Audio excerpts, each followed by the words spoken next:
नमस्कार दोस्तों, अभी डिजिटल चैनल में आप लोगों का बहुत बहुत स्वागत है। जैसे कि आप देख रहे हैं, मैं आज जो बताने जा रहा हूँ Aadhaar supervisor and operator exam question and answer in Hindi part 3। आप देख रहे हैं जैसे कि पार्ट 2 पार्ट 1 आपने अभी डिजिटल चैनल के माध्यम से देखा, तो आज इसी को लेके मैं पार्ट 3 लेके आया हूँ। तो आप कहाँ से मिलेगा और कैसे मिलेगा, जैसे कि चलिए अभी तक अभी डिजिटल चैनल पे आप लोगों ने न्यू है, अगर सब्सक्राइब नहीं किया इस लाल रंग के बटन को दबा के सब्सक्राइब करें और बगल का बेल आइकन का घंटी भी दबाएं ताकि आप लोग तक ऐसी नोटिफिकेशन हर दिन पहुंचता रहे। जैसे कि अभी डिजिटल चैनल के में आप आएंगे, यहाँ पे नीचे आएंगे, स्क्रॉल करेंगे नीचे की ओर, तो यहाँ पे आप देखेंगे जैसे कि ये आधार ऑपरेटर एंड सुपरवाइजर का पार्ट 1 देखे थे, यहाँ पे पार्ट 2 देखे थे। आपने दो चीज़ देखा था, लेकिन पार्ट 3 के इंतजार था, काफ़ी दिनों से, एक महीने से इंतजार था पार्ट 3 फॉर लाइए। बहुत लोगों ने कमेंट भी किया कि सर पार्ट 3 ये लेके आइए आधार सुपरवाइजर एंड ऑपरेटर एग्जाम का। तो मैं आज लेके आया हूँ, जैसे कि आप देख रहे हैं यहाँ पे मैं आप लोगों को आज बताने जा रहा हूँ। तो चलिए जैसे यहाँ चलेंगे, यहाँ पे जाने के बाद हम न्यू पेज पे आ जाएंगे। जैसे आप देख रहे हैं यहाँ पे सबसे पहला आप देख रहे हैं जैसे आधार, आधार यानी कि भारतीय विशिष्ट पहचान प्राधिकरण। आज एक पीडीएफ के माध्यम से बताऊंगा, जो कि इस पीडीएफ को आप लोगों को डिस्क्रिप्शन बॉक्स में लिंक दे दूंगा, आप वहां से डाउनलोड कर सकते हैं। और डाउनलोड कैसे करेंगे, आप डिस्क्रिप्शन बॉक्स में जाके डाउनलोड कर सकते हैं। तो चलिए जैसे कि आप देख रहे हैं यहाँ पे पहला नंबर, स्क्रॉल थोड़ा सा स्क्रॉल करेंगे तो अध्याय आधार का अध्याय एक देखेंगे, यूआईडीएआई आधार का परिचय। पहला नंबर यूआईडीएआई आधार का परिचय देखेंगे। तो पहला नंबर परिचय आप पढ़ेंगे, भारतीय विशिष्ट पहचान प्राधिकरण यूआईडीएआई इलेक्ट्रॉनिक और सूचना प्रौद्योगिकी मंत्रालय एमईआईटी मेटी भारत सरकार द्वारा आधारित वित्तीय और जैसे कि अन्य सब्सिडी लाभ एवं सेवाओं का लक्षित परिधान अधिनियम 2016 आधार अधिनियम 2016 के प्रावधानों के तहत 12 जुलाई 2016 को आप स्थापित एवं संवैधानिक प्राधिकरण है। तो आप देख रहे हैं जैसे कि यहाँ पे एक संवैधानिक अधिनियम के रूप में स्थापना यूआईडीएआई दिनांक 28 जनवरी 2019 के राज्यपत्र अधिसूचना में ये एंडोलमेंट नंबर संख्या एंडोलमेंट इतना इतना इतना मध्यम के तत्कालीन योजना आयोग नीति नियम। तो आपने ये देखा जैसे कि यहाँ पे यूआईडीएआई का परिचय यानी आधार का परिचय। आपने आधार के परिचय से ये तात्पर्य होता है कि आप यहाँ तक अगर आप पढ़ते हैं तो इसके रिलेटेड यानी कि अधिनियम आपको ये पूछा जाएगा कि आधार अधिनियम के बारे में। तो आधार अधिनियम 2016 के तो आप आसानी से इसको क्वालिफाइड कर सकते हैं। जैसे मैंने पहले ही बताया, यहाँ पे दिया है ग्रामीण क्षेत्र में आप आधार सॉफ्टवेयर के लिए कौन सा पता प्रदर्शन फॉर्मेट का चयन करेंगे, सरल करेंगे, बढ़ाया करेंगे, या शहरी करेंगे या शहर करेंगे। तो यानी कि सरल, यहाँ पे सरल होगा। तो आपने देखा जैसे कि इस तरह से आप यहाँ नेक्स्ट जैसे स्क्रॉल करेंगे आपको इस तरह से कुछ आएगा इंटरफेस। तो आप यहाँ से इसको पढ़ेंगे और मैं आगे की ओर मैं बता रहा हूँ कि आपको मुख्य बातें क्या क्या जानना है। जैसे कि मैं बता रहा हूँ आपको मुख्य बातें क्या क्या ध्यान देना है, जिससे कि आप यहाँ पे जान सकते हैं। जैसे महत्वपूर्ण परिभाषा को आप देखिए, अधिनियम सबसे महत्वपूर्ण है। यहाँ से अगर आप अधिनियम पढ़ते हैं, आधार वित्तीय एवं अन्य सहायता परिस्थितियों से एवं सेवाओं का लक्षित परिधान अधिनियम 2016 को 25 मार्च 2016 से प्रकाशित किया गया है। यानी कि आधार का अधिनियम 25 मार्च 2016 को प्रकाशित किया गया था अधिनियम 2016 के तहत। तो आपने देखा, इसी प्रकार से नेक्स्ट जाएंगे।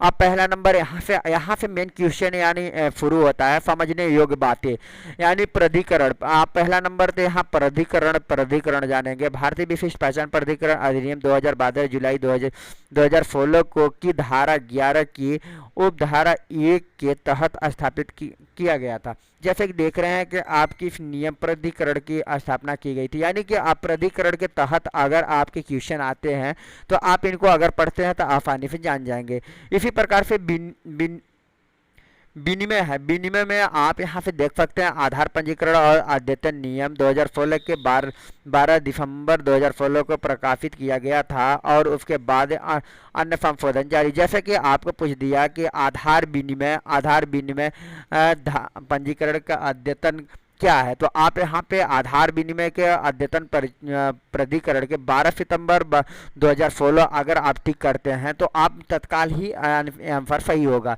इसी प्रकार से नेक्स्ट क्वेश्चन है जैसे केंद्रीय पहचान डाटा पर रिपंजिटरी। आप यहाँ पे देख रहे हैं जैसे कि आधार संख्या धारकों को सभी आधार संख्या वाले एक या एक से अधिक स्थानों के लिए केंद्रीय डाटाबेस जिसमें इस जनसांख्यिकी जानकारी एवं ऐसे व्यक्तिगत या बायोमेट्रिक जानकारी के उनमें संबंधित अन्य सूचना शामिल है। आप देख सकते हैं जैसे कि केंद्रीय पहचान डाटा पर रिपंजिबिलिटी, तो इसके बारे में आप जान सकते हैं। इसी के बारे में जैसे पंजीकरण, यानी कि पंजीकरण के आप बारे में जान सकते हैं। पंजीकरण क्या है, पंजीकरण कैसे? 12 सितंबर 2016 के प्रकाशित आधार पंजीकरण और अद्यतन नियमों के, यानी कि सीधा सा कहा जाए कि आप यहाँ पे सीधे देखिए जैसे पंजीकरण के बारे में ये जान सकते हैं, यानी पंजीकरण के बारे में आपको आता है तो पंजीकरण का ये पढ़ते हैं तो पंजीकरण के बारे में जान जाएंगे। और यहीं पे आता है रजिस्ट्रार। अगर रजिस्ट्रार के बारे में जानना है तो रजिस्ट्रार होता क्या है और रजिस्ट्रार के कैसे है, तो रजिस्ट्रार के बारे में अधिनियम के तहत व्यक्तियों के नामांकन करने के उद्देश्य के लिए प्राधिकरण द्वारा अधिकृत या सामान्य प्राप्त हो कोई भी इकाई है। तो यहाँ पे आप इसके, अगर यहाँ पे आप रजिस्ट्रार के बारे में जानना चाहते हैं तो यहाँ पे जान सकते हैं। इसी प्रकार नेक्स्ट पेज चलेंगे, नेक्स्ट पे जैसे ही आएंगे यहाँ पंजीकरण एजेंसी। आप पंजीकरण एजेंसी सबसे बड़ी बात रही कि अगर आपको जानना है तो पंजीकरण एजेंसी के बारे में जानेंगे। जैसे कि यहाँ पे पहले अधिनियम के तहत व्यक्ति की जनसांख्यिकी यानी आप समझ रहे जनसांख्यिकी, आप सबसे अगर एग्जाम देते हैं तो यहाँ पे समझ नहीं आता है जनसांख्यिकी होता क्या है, तो आप जनसांख्यिकी के बारे में जानेंगे कि जनसांख्यिकी है क्या। अधिनियम के तहत व्यक्तियों की जनसांख्यिकी बायोमेट्रिक जनसांख्यिकी वो होता है जो आपके आधार, यानी कि आधार बायोमेट्रिक हो रहा है, आधार इनरोलमेंट होता है, आधार इनरोलमेंट को ही जनसांख्यिकी कहा जाता है। तो आप इसे जरूर जानें। जनसांख्यिकी पंजीकरण एजेंसी निवासियों के साथ सीधे संपर्क करेंगी, यानी पंजीकरण जो एजेंसी रहेंगी यानी निवासियों के साथ सीधे संपर्क करेंगी, इसके बारे में आप जान सकें। अब यहीं पे है पंजीकरण केंद्र। पंजीकरण केंद्र के बारे में आप यहाँ से निवासियों के नामांकन और यहाँ पे पंजीकरण के केंद्र के बारे में जानेंगे। पंजीकरण स्टेशन के बारे में आप जानेंगे। हार्डवेयर और सॉफ्टवेयर क्या है, आधार क्या क्या, आधार में क्या क्या उपस्थित होना चाहिए, इसके बारे में जानेंगे। जैसे कि देख रहे हैं यहाँ पे परीक्षण और प्रमाणक एजेंसी, परीक्षण और प्रमाणक केंद्र, यानी कि आप कहाँ से एग्जाम देते हैं, कैसे पास होते हैं, इसके बारे में आप यहाँ से पढ़ के आसानी से पता लगा सकते हैं कि आपको क्या एग्जाम कैसे फंसेगा। और यहाँ पे पंजीकरण ऑपरेटर के बारे में दिया है। जैसे पंजीकरण ऑपरेटर पंजीकरण केंद्रों एवं पंजीकरण की प्रक्रिया को निष्पादित करने के लिए पंजीकरण एजेंसियों द्वारा नियोजित प्रमाणित कर्मी यहाँ पे आप देख रहे हैं। जैसे पंजीकरण पर्यवेक्षण का आप जानते हैं, पंजीकरण पर्यवेक्षक होता है पंजीकरण एजेंसी द्वारा पंजीकरण के केंद्रों का संचालन और प्रबंधन, यहाँ से ये जान सकते हैं। अब यहीं पे नेक्स्ट बात है ये सत्यापनकर्ता। आप देख रहे हैं जैसे सत्यापनकर्ता कौन हो सकता है, सत्यापनकर्ता के बारे में यहाँ से जान सकते हैं। परिचयकर्ता, यानी कि परिचयकर्ता के बारे में यहाँ से आप जान सकते हैं। निवासी, ये डेमोग्राफी सूचना में क्या क्या होना चाहिए। और यहाँ पे बायोमेट्रिक सूचना है, प्रमुख बायोमेट्रिक सूचना है यहाँ पे। अब यहाँ पे आप यहाँ पे जान ले जैसे कि बायोमेट्रिक सूचना क्या है, फोटोग्राफी, फिंगरप्रिंट, आइरिस स्कैन या किसी अन्य जैविक विशेषताओं के रूप में नियम द्वारा निष्पादित। यह भी प्रमुख बायोमेट्रिक सूचना यानी फिंगरप्रिंट, आइरिस स्कैन या किसी अन्य जैविक विशेषताओं के नियम निष्पादन। यहाँ से आप तीसरा पंजीकरण के समय निवासी के आवंटन 28 अंकित पंजीकरण पहचान संख्या। यहाँ पे आधार पत्र या निवासी के आधार संख्या बतलाने के लिए एक दस्तावेज। संपर्क केंद्र यानी पंजीकरण अद्यतन में संबंधित प्रश्नों का शिकायत। तो यहाँ पे 1945 पे अगर किसी भी आपको समस्या, अगर आपको पूछता है पंजीकरण यानी कि आधार का टोल फ्री नंबर या कहा जाए कि आधार के संपर्क नंबर क्या हो सकता है, तो आप 1945 यानी कि टिक करके, ये सबसे महत्वपूर्ण। ये क्या होता है कि जब तक आप पूरा पढ़ेंगे नहीं तब तक इसका आप नहीं कर सकते हैं। तो आप देख रहे हैं जैसे कि अभी तक आप लोगों ने अभी डिजिटल चैनल को सब्सक्राइब नहीं किया तो सब्सक्राइब जरूर कर ले ताकि आप लोग तक ऐसी नोटिफिकेशन पहुंचता रहेगा। इसी प्रकार से देख रहे हैं जैसे कि आप यहाँ पे आएंगे यूआईडी का लक्ष्य और उद्देश्य। यूआईडी का लक्ष्य और उद्देश्य क्या है, इसके बारे में भारत के निवासियों की एक विशेष पहचान द्वारा सशक्त बनाना, जिसे डिजिटल माध्यम से सभी भी और कभी भी प्रमाणित किया जा सकता है। अब यहाँ पे आप जानेंगे जैसे कि मिसिंग के बारे में अगर यहाँ से पढ़ते हैं तो आप जान जाएंगे। और यहाँ पे बल्ब यूज यानी कि कॉब यूज यहाँ हम जान सकते हैं। इसी प्रकार से नेक्स्ट चलेंगे, जैसे कि हम यहाँ पे आएंगे, नीचे की ओर आएंगे, यहाँ पे आप पहला नंबर जान सकते हैं।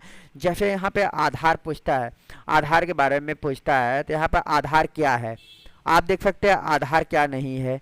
आधार 12 अंकों की एक अक्षर की संख्या है और फिर एक अन्य कार्ड, यानी कि आधार क्या नहीं, एक अन्य कार्ड है। इसी प्रकार से किसी व्यक्ति को जारी विशिष्ट पहचान के नियम में यहाँ से जान सकते हैं, यानी कि आप आधार के बारे में यहाँ जान सकते हैं आधार है क्या।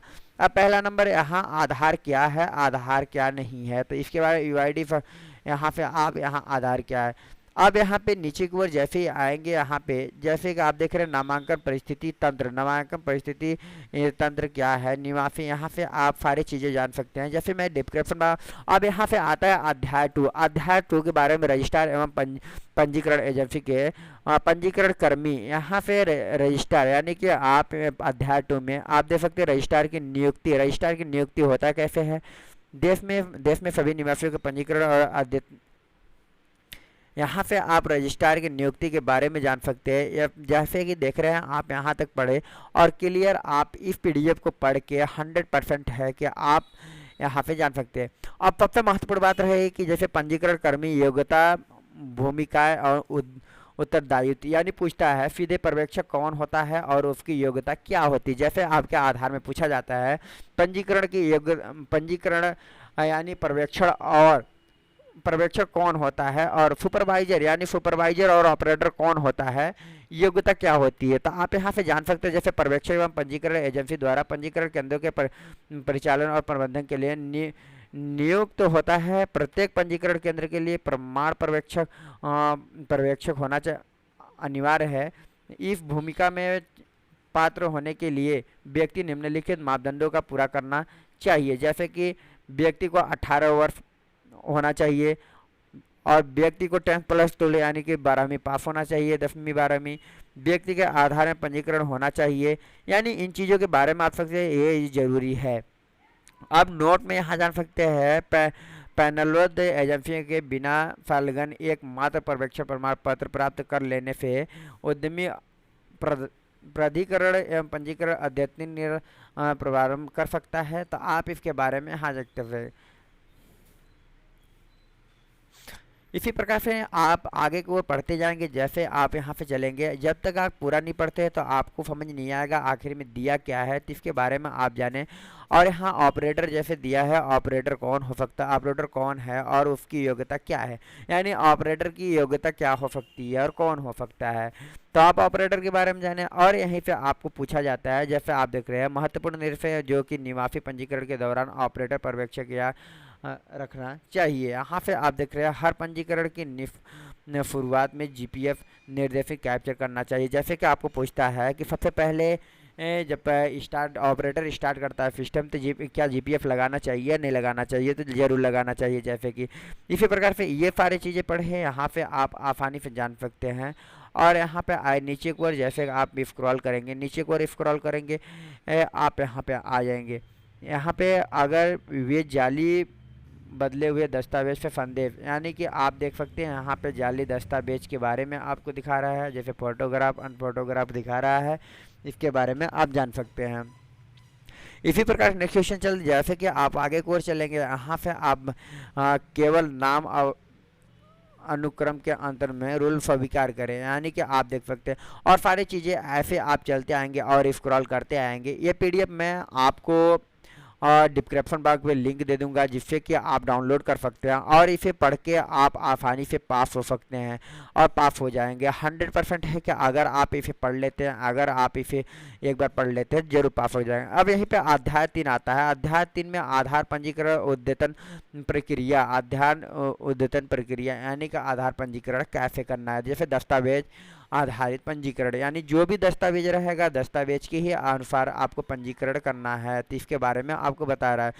यानी ये सारी चीज़ें आप आसानी से जान सकते हैं। तो थैंक यू दोस्त, जैसे कि आपने देखा कि आज मैं आधार के बारे में यानी 5 अध्याय ये चलते जाएंगे, आपको पूरी डिटेल्स की जानकारी यानी मिलता रहेगा। यहाँ तक लास्टली तक आप पढ़ लें, जिससे कि आपको आसानी से एग्ज़ाम को क्वालिफाई कर सकेंगे। तो थैंक यू दोस्त, जैसे कि आपने देखा, अगर अभी तक अभी डिजिटल चैनल को आप लोग सब्सक्राइब नहीं किए तो लाल रंग के बटन को जरूर दबाएं, और आप वीडियो पसंद आए तो अपने दोस्तों में शेयर करें और कमेंट करके भी बताएं कि वीडियो कैसा रहा। तो थैंक यू दोस्त।